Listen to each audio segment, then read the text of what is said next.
This is the home of Colin Edwards. He's 52. He lives here in the Tean Valley in Devon with his two children, Emily and Tom. 12 years ago, he decided to have his lower right leg amputated.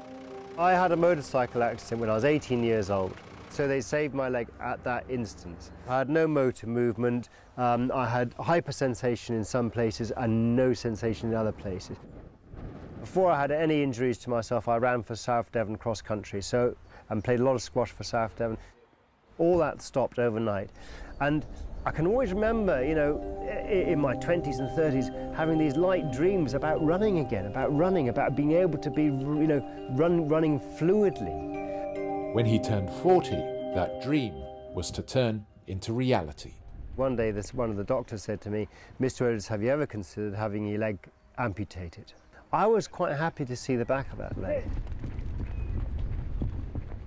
It can be a very traumatic thing for somebody who has lost their limb.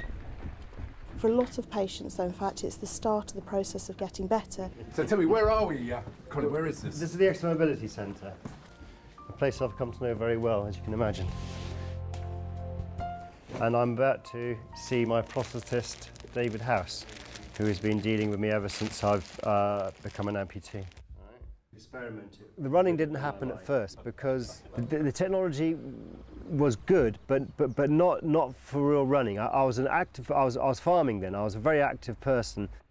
I would jump over a gate. I would leave my leg the other side of or you know, in thick mud, you'd be walking around. All of a sudden, your leg wasn't there. It was left behind in the mud.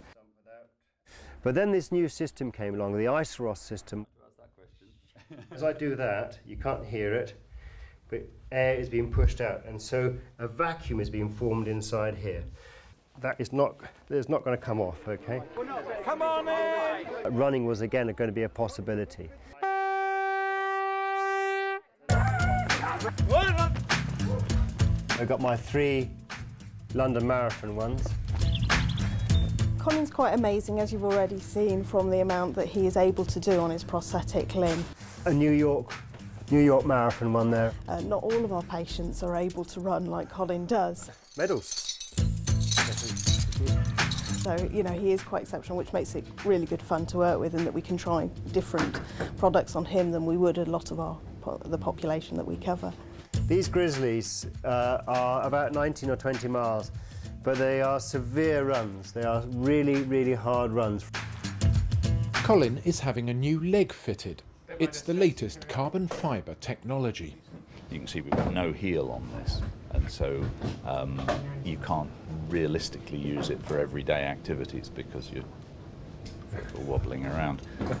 But for straight line activity and sports, it's terrific because you've just got a pure spring.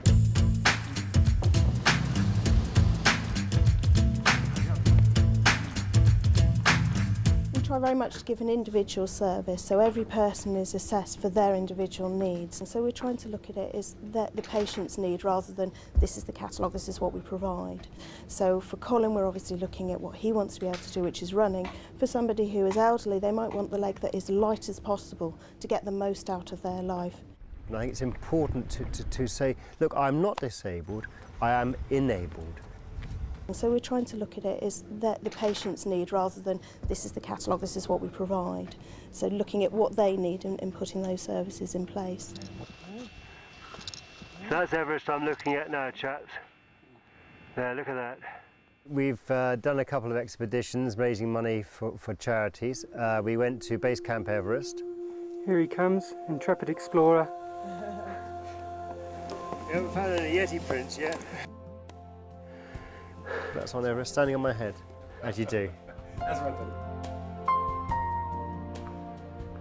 Peerless, faultless. I mean, I cannot praise the Extra Mobility Centre enough. You need a bigger dog to pull you along now, don't you? Yeah. Now you're getting Rambo, can we do gather round? Absolutely.